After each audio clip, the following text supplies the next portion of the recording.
Okay, back again with another Killer Instinct restoration update. The control panel was not in as good shape as I expected, so I had to go on GameOnGraphics.com and order two things instead of one. Not a big deal, but another $32 or $27, whatever it was. When I removed the Lexan cover, as you can see, I always write what direction's up and what's the top, because sometimes when you put these things down like this and you start drilling, as you can see, the holes, they don't line up. So that's just a little tip. I've done that before and that really sucks. So I don't know if you can see, but it's all torn up. So this thing is this thing comes like this. It's like a protective cover that comes on the top of this, and when I was removing it, one of the edges came up like that and tore up actually over here on the top. And when you tear that up, it's like you can see the color differences between here and here. So now I just removed the whole thing, and I'm going to have to replace the whole thing. Not a big deal, but like I said, an unexpected expense, but it'll look nicer than before in this, because it was a little faded a little bit and had a couple of scratches in a few areas. But the down here in the corner, there was a little mark down here, but it'll look perfect when I'm done. Here's the actual control panel, the wooden control panel. It's real clean. One thing you guys probably don't know about, when you do remove joysticks, they have these little recessed like screw heads on there, and what these do is they actually hammer or kind of submit themselves into the wood, and these screws right here come through the bottom like this on the bottom of the control panel in the holes where the joysticks go and accept the screws, and that's how the joysticks hold on to the actual wooden control panel. And this is on the back, not on the top. It goes through the top like this. I don't know if you can see it coming through there, but there it is right there. That's how the joysticks stay on the control panel and don't wiggle around, don't come loose. Also, these recessed circles that are in here, what that does is, I don't know if I have one in the trash here. Yeah, here we go. These things sit in here like this, and what this does is it prevents the joystick from falling all the way through, and then also creates a nice clean area for you to see the joystick. I don't like them on top like this, on top of the plexiglass. In other words, when it's all said and done, it looks like this. I don't like the way that looks. It looks like just kind of like you did a half-assed job. I like it when it's done the proper way from the factory. This goes through like this. The joystick sits up here like this, and you don't see any of the black ring. The black ring is underneath. That's the way it's supposed to be done. I think it's a cleaner look. So another tip.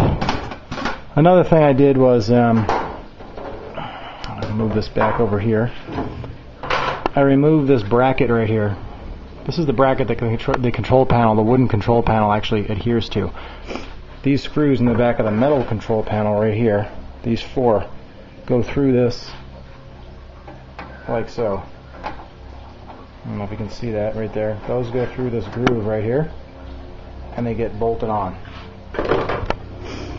But I took those off because I didn't like the black screws. These 1, 2, 3, 4, they're all rusted. A few of the, as well as a few other screws on here. I think this machine was in somebody's garage. It might have either collected a lot of moisture in the air wherever it came from, and just kind of rusted some of the screws. Because I replaced the majority of these, but I got to get this one out up here. I showed that before, but all the monitor mount screws except for this one all have like a rusty top to it, and I don't like that. It looks like shit. Here's two more here. So in the process of, once I get all this other stuff done, it's just a cleaner look. Just, you know, if you're going to restore something, you might as well do it while it's out in the garage.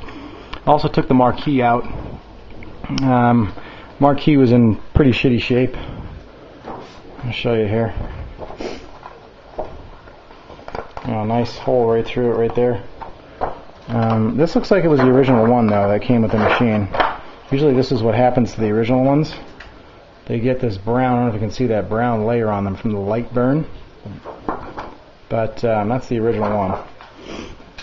So that's where I'm at right now. I ordered all the buttons, joysticks, the Marquee, the control panel, art right here. And then I also, in this closet, have another Mortal Kombat control panel back here. I don't know if you can see that one right there. I ordered an MK3 control panel cover for that. I'm just going to do that while I got it out. I got to get some more buttons for that. I'm probably going to go on. There's a guy on eBay. His name's Tornado Terry's, and he's got these deals where he gives you the 2 joysticks, all the buttons, and a few other things. I think for like $30. You can't beat it. Even if you order through HAP, it's more expensive. And I have my own account through there, so just a little bit of an update there on the control panel. Once I get it all back together, I'll do another video of it. I've shown this before. This is a button nut remover. The little nuts that go on the bottom of the control panel. I'll show you here while I got it out. These here. Here's your standard control, or your standard button. And this thing fits in here like this. I'll have to do this with one hand, but it fits in that, and you use this as a wrench to remove that black nut.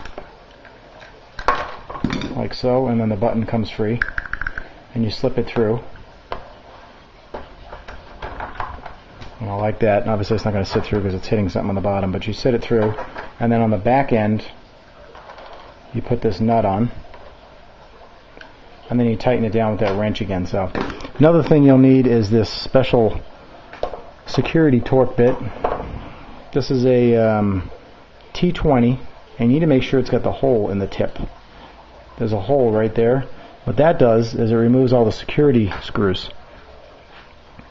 Here's all the security screws. There's 10 located all the way around the edge of the control panel. And as you go all the way around, and that's how you remove the Lexan or plexiglass. I prefer the Lexan because it does not crack when you actually drill through it. Plexiglass, it doesn't scratch as easy, but I'm not putting this in an arcade. I'm putting it in my home, so I'm going to go ahead and do a Lexan one because it's a heck of a lot easier to drill through. I mean, you just motor right through. You don't have to worry about cracking anything. You just push right as hard as you can, boom, blow right through it. So that's it. Next video I'll make, I'm probably going to touch up the side there of the Killer Instinct cabinet on both sides. And then I will probably remove the monitor and take these mounting screws off right here and repaint those, but I just don't feel like doing that right now. So, until next time.